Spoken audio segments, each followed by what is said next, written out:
Selam arkadaşlar. Herkesi hoş gördük. Bugün yine yepyeni bir videoyla karşınızdayım.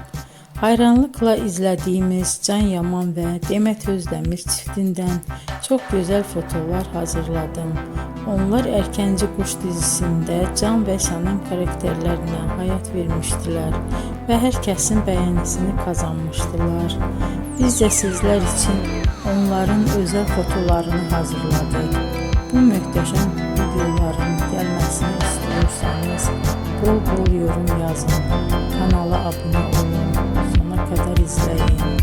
İzleyen herkese teşekkür ederim. Bizden bu kadar.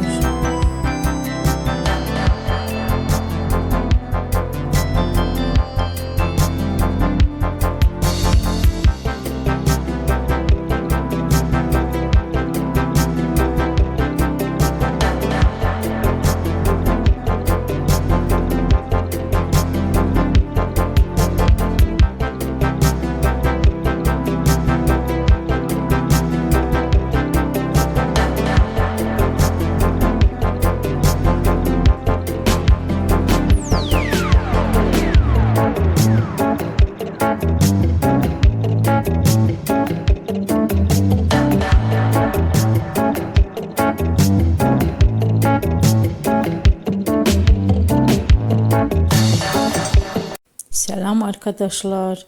Herkesi hoş gördük. Bugün yine yepyeni bir videoyla karşınızdayım.